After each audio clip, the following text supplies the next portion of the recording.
नमस्कार दोस्तों, आपका स्वागत है मेरी यूट्यूब चैनल में।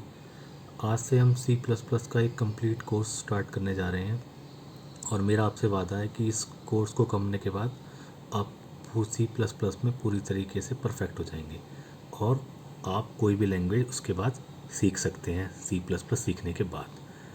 तो पूरी वीडियो, अगर एक ही वीडियो में पूरा ये सी प्लस प्लस का बनाएंगे तो काफ़ी बड़ा हो जाएगा, तो उसको मैं पार्ट्स में बनाकर वीडियो को अपलोड करूँगा।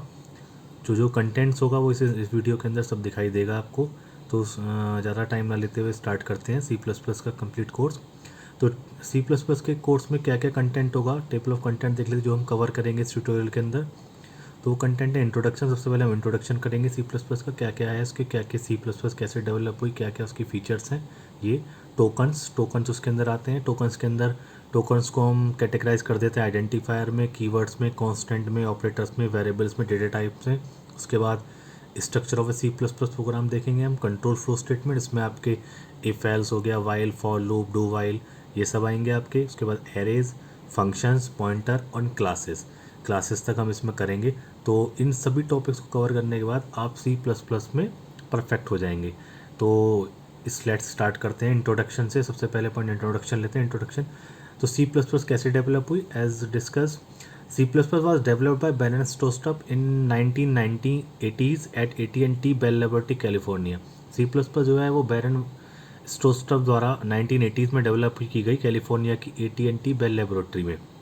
इससे पहले एक लैंग्वेज थी हमारी सी भी पहले से मौजूद थी, लेकिन उसके बाद भी सी प्लस प्लस को डेवलप किया गया। क्यों? क्योंकि सी जो थी, जो आपकी सी जो है फंक्शन ओरिएंटेड लैंग्वेज थी। तो उसमें क्या होता था, अगर कोई भी प्रोजेक्ट या कोई भी हमने प्रोग्राम उसमें डिज़ाइन किया और आगे चल के उसमें कोई मॉडिफिकेशन करनी हुई, तो वो मॉडिफिकेशन इतना टिपिकल होता था कि उतने टाइम में वो दोबारा बनाना पड़ जाता था प्रोग्राम को। तो एक ऐसा कॉन्सेप्ट सोचा गया कि हम जो है इस एग्जिस्टिंग लैंग्वेज में कुछ ऐसा ऐड करें ताकि आगे चल के अगर कोई अपडेशन या मॉडिफिकेशन करना हो तो आसान हो जाए। तो उन्होंने क्या काम किया, सी लैंग्वेज के अंदर एक कॉन्सेप्ट जोड़ दिया क्लासेस का। तो starting name of C plus plus was C with classes, यानी कि सी के अंदर क्लासेस का कॉन्सेप्ट जोड़ दिया, उसका नई लैंग्वेज का नाम कर दिया सी विद क्लासेस। उसके बाद 1-2 साल बाद उसका नाम चेंज करके कर दिया सी प्लस प्लस। अब सब कहते हैं कि सी के आगे प्लस प्लस ही क्यों लगाया, माइनस माइनस क्यों नहीं लगाया, या मल्टीप्लाई मल्टीप्लाई क्यों नहीं लगाया। तो प्लस प्लस का मतलब होता है लैंग्वेज के अंदर इंक्रीमेंट। तो C plus plus is a increment version of C, यानी कि सी के इंक्रीमेंट वर्जन को सी प्लस प्लस कहते हैं। तो और कह सकते हैं कि हम सी प्लस प्लस ये super set of C, means all the feature of C we can use in C plus plus but not vice versa. C plus plus के सारे फीचर को मैं सी के सारे फीचर्स को मैं सी प्लस प्लस में यूज़ कर सकता हूँ, लेकिन सी प्लस प्लस का कोई भी फीचर मैं सी में यूज़ नहीं कर सकता। ओके, तो सी प्लस प्लस कैसी लैंग्वेज है? C plus object oriented programming language होती है। ऑब्जेक्ट ओरिएंटेड प्रोग्रामिंग लैंग्वेज कौन सी होती है? जो लैंग्वेज ऑब्जेक्ट ओरिएंटेड कॉन्सेप्ट को सपोर्ट करती हैं वो आपकी ऑब्जेक्ट ओरिएंटेड प्रोग्रामिंग लैंग्वेज होती है। तो C plus plus is object oriented programming language, क्योंकि ये ऊप्स के कॉन्सेप्ट को सपोर्ट करती है। उन कॉन्सेप्ट को हम बाद में पढ़ेंगे कौन कौन से होते हैं, वैसे बता देता हूँ मैं आपको। ये होते हैं data encapsulation, data abstraction, polymorphism and inheritance. C plus plus इन सभी को सपोर्ट करती है, इसलिए ऑब्जेक्ट ओरिएंटेड प्रोग्रामिंग लैंग्वेज है। C plus plus is a middle level language. Middle level language का मतलब तीन तरह की लैंग्वेज होती है। एक हमारी हाई लेवल लैंग्वेज होती है, एक लो लेवल लैंग्वेज होती है। तो सी प्लस प्लस में दोनों की कैपेबिलिटी होती है, लो लेवल की भी और हाई लेवल की भी। तो हम इसके थ्रू सिस्टम प्रोग्रामिंग कर सकते हैं और एप्लीकेशन प्रोग्रामिंग भी कर सकते हैं, इसलिए सी प्लस प्लस को मिडिल लेवल प्रोग्रामिंग लैंग्वेज भी कहते हैं। C plus plus is a compile type language.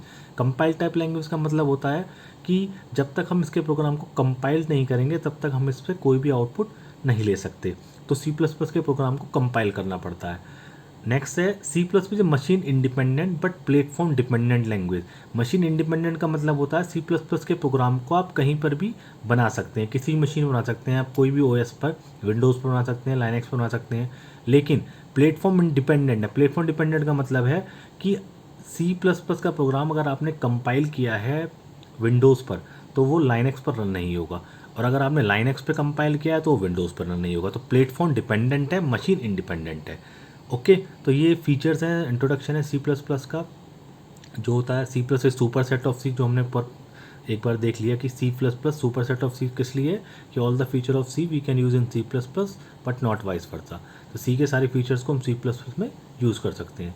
तो ये इंट्रोडक्शन है C++ का। इसके बाद आगे हम चलते हैं, हमारा नेक्स्ट टॉपिक था टोकन। टोकन क्या होता है? Token an individual unit of a C++ program. C++ के प्रोग्राम की छोटी से छोटी यूनिट भी आपकी टोकन कहलाती है। दैट मीन्स कि आपने कोई भी चीज़ लिखी, जैसे कि आपने लिखा a minus b plus c into d in the, तो इसमें क्या है, जो ए बी सी डी आपने यूज़ किया है, माइनस यूज़ करा है, ब्रैकेट यूज़ करा है, पैरेंथेसिस यूज़ करा है, मल्टीप्लाई साइन यूज़ करा है, this all are comes under token category. ये टोकन कहलाएंगे। अब ये कौन सा टोकन कहलाएगा, तो उसके लिए हमने क्या किया गया है, टोकन को अलग अलग कैटेगराइज कर दिया गया, टोकन को डिफरेंट डिफरेंट कैटेगरी में डाल दिया गया है। जैसे आइडेंटिफायर हो गया, कीवर्ड्स हो गया, कांस्टेंट हो गया, ऑपरेटर्स हो गया, वेरिएबल्स हो गया, डेटा टाइप्स हो गया। तो इन सब कैटेगरी में टोकन्स को डिवाइड कर दिया गया है। तो हम बात करते हैं आइडेंटिफायर की। आइडेंटिफायर क्या होता है? आइडेंटिफायर होता है बेसिकली, जैसे हम किसी चीज़ को आइडेंटिफाई किस तरीके से नॉर्मल लाइफ में हम आइडेंटिफाई करते हैं किसी पर्सन को उसके नाम से, तो ऐसे ही जब हम प्रोग्राम बनाते हैं तो मेमोरी चाहिए होती है, हमें कोई वेरिएबल स्टोर करना होता है, तो उसके लिए हमको एक नाम डिफाइन करना पड़ता है। तो वो नाम जो होता है, जो किसी वेरिएबल का, फंक्शन का, एरे का, क्लास का जो हम नाम लिखते हैं, that is called identifier. The name of the variable, function, array, class, anything is called identifier. तो किसी भी वेरिएबल का, फंक्शन का, एरे का जो हम नाम रखेंगे वो क्या कहलाएगा, उसका आइडेंटिफायर।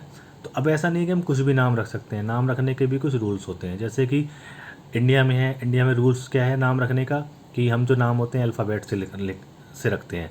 ऐसे ही लैंग्वेज में भी अपने अपने रूल्स होते हैं किसी भी वेरिएबल के नेम को डिफाइन करने के लिए।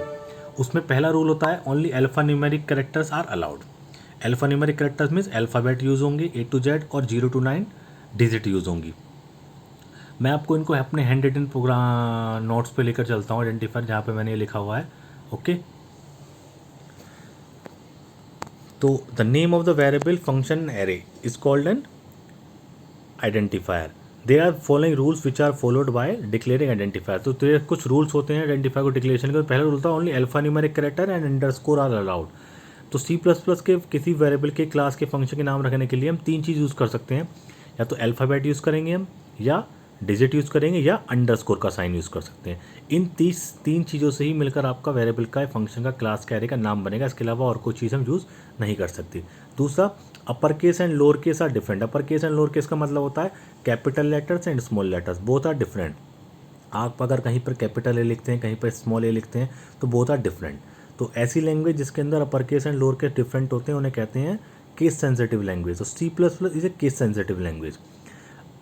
थर्ड रूल होता है इसका, first letter must not be a digit. किसी भी आइडेंटिफायर का, किसी भी वेरिएबल का, फंक्शन का, एरे का, क्लास का जो नाम आप रखेंगे उसका पहला लेटर डिजिट नहीं हो सकता। यानी कि वो क्या हो सकता है, तो अंडरस्कोर होगा या अल्फ़ाबेट होगा। सपोज कि जैसे हमने ये अंडरस्कोर ए डिक्लेयर करा, ये करेक्ट नाम है। 3A पहला लेटर डिजिट हो गया, नहीं ये गलत है। अंडरस्कोर 3A ये करेक्ट है। 3 अंडरस्कोर A है, ये गलत है। तो अंडरस्कोर है पहला करेक्टर, ये सही है। इसमें अल्फ़ाबेट है, ये सही है।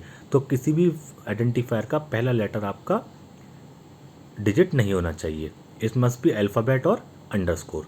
की फोर्थ रूल है keywords are not allowed. Keywords हम आगे पढ़ेंगे, कुछ रिजर्व वर्ड्स होते हैं जो हर लैंग्वेज के अंदर होते हैं, तो उनको हम एज ए आइडेंटिफायर यूज़ नहीं कर सकते। फॉर एग्जांपल हम लेके चलते हैं अभी कि एक इंट कीवर्ड होता है किसी इंटीजर टाइप की वेरिएबल को डिक्लेयर करने के लिए, तो उसको हम किसी वेरिएबल का नाम इंट नहीं रख सकते, क्योंकि वो एक कीवर्ड है, प्री डिफाइंड वर्ड्स है, रिजर्व वर्ड्स है, उनको हम यूज़ नहीं कर सकते as identifier.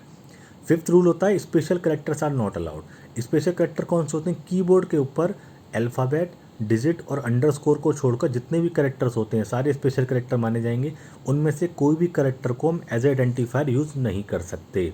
Plus, minus, multiplication, division, जितने भी कैरेक्टर कीबोर्ड पर अवेलेबल हैं, अल्फ़ाबेट, डिजिट और अंडरस्कोर को छोड़कर उनको हम एज आइडेंटिफायर यूज़ नहीं कर सकते।